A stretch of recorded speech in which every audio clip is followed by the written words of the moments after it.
Rwanda's journey of digital transformation started 24 years ago, with a focus on building the infrastructure. As the digital world takes a paradigm shift globally, Rwanda has not been left behind on digitizing government services for social inclusion.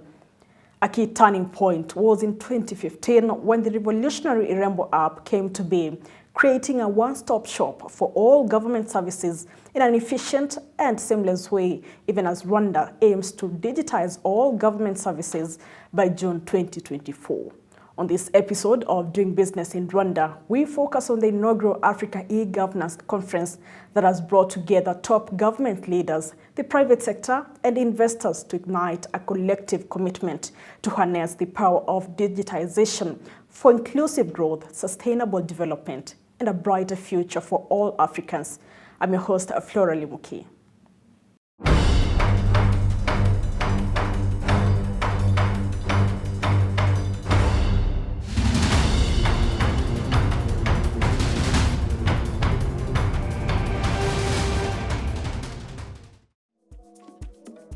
This maiden edition of the Africa e-Governance Conference convened in Kigali brought together decision makers, strategists, policy implementers, as well as development partners to create pathways into the future of digital governance in line with the Africa Union 2063 agenda.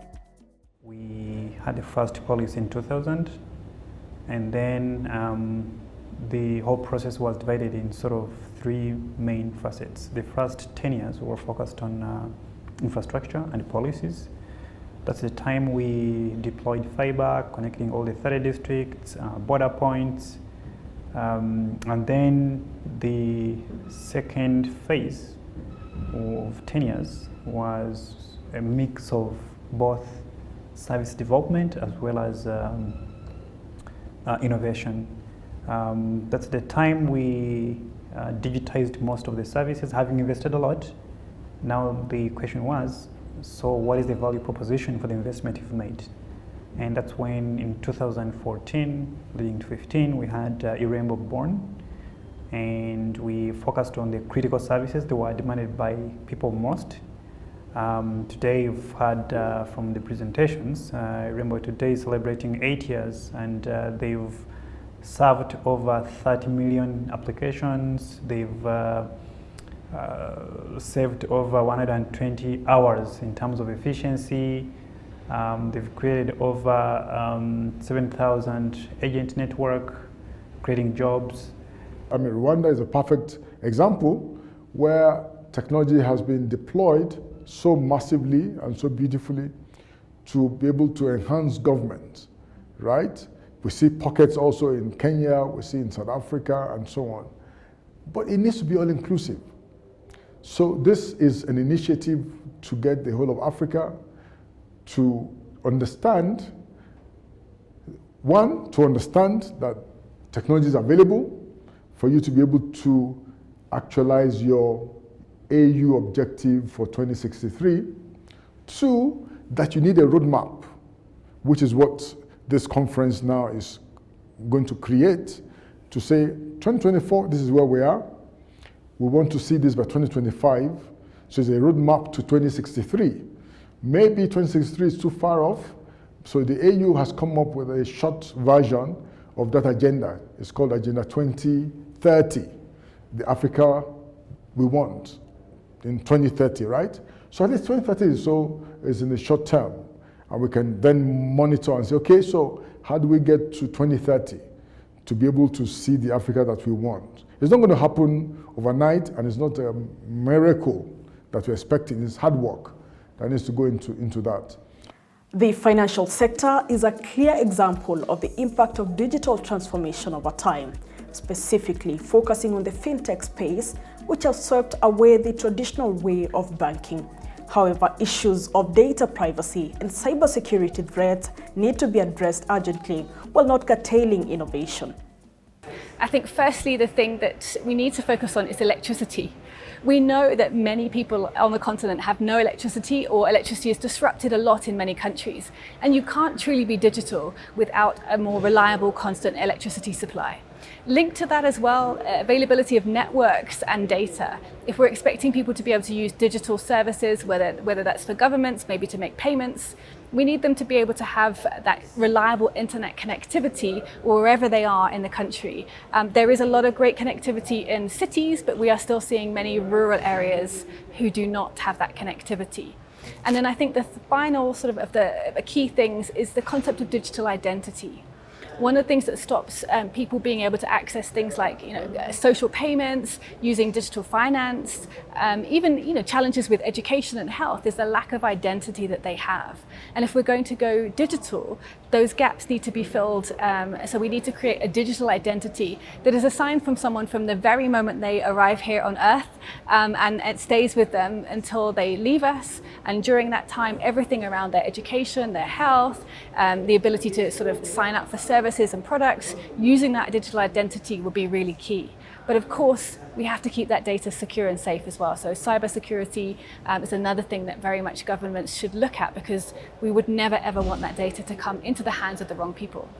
The way I look at regulation is in three ways. One, there is what we call, the foundational regulation that just basically anchors every other practice. Not only fintech, be it banking, be it insurance, be it health and everything. There's always the foundational regulation, the things that you cannot do, the things that you can do.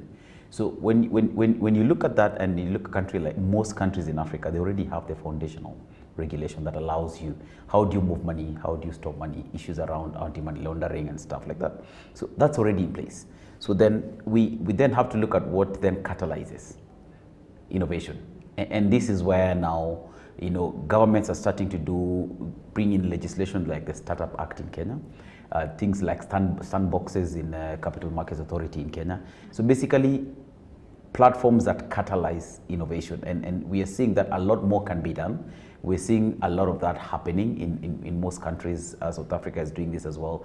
Nigeria with their CBDC and all that. So there's catalyzing regulation environment where now spurs innovation within the fintech sector, and that's happening then. But now where we're still seeing a lot of work that needs to go into is what I would call aspirational regulation, which essentially says this is what we would like to become. So what do we aspire to become as a country, as a continent?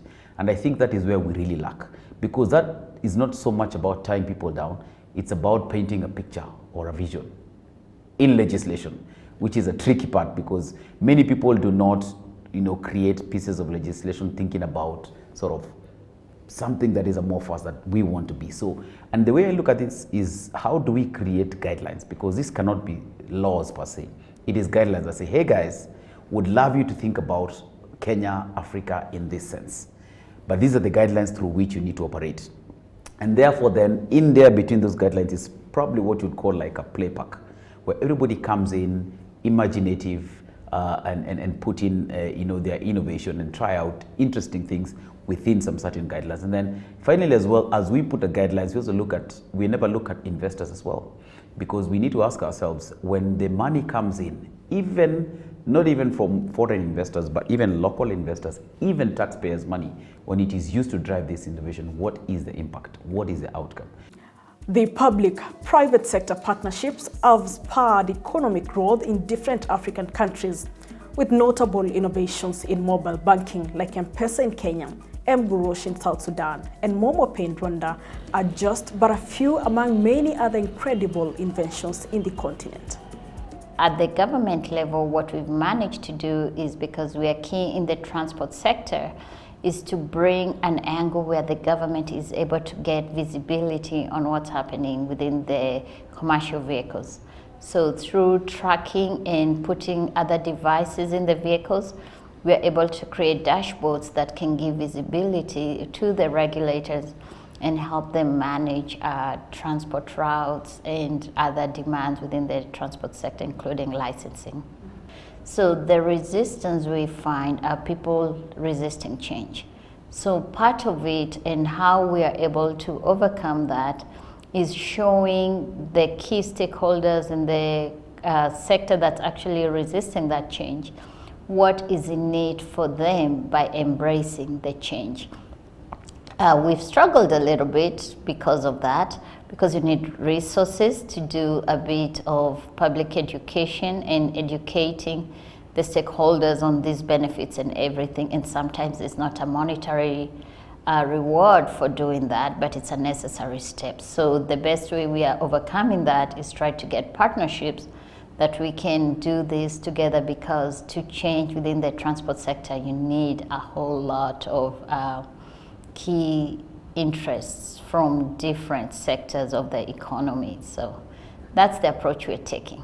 And also partnership with the government, telling them that we have the capabilities to do innovation platform, things like that, and so that we can work together and build a framework that will be very good for all the population. We don't want just to work in our side, other person also work on his side, but we want to work together and build a solid framework for Africa for digital solution platforms, and to provide the inclusion, social inclusion and financial inclusion.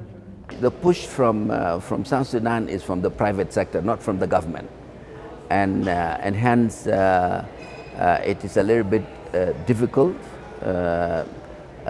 But otherwise, we have already been in contact with the government. We are negotiating how to pay salaries even to the government, and that will add more transparency, but more equity to the far-flanked government servants who are not able to access through the banking system their money.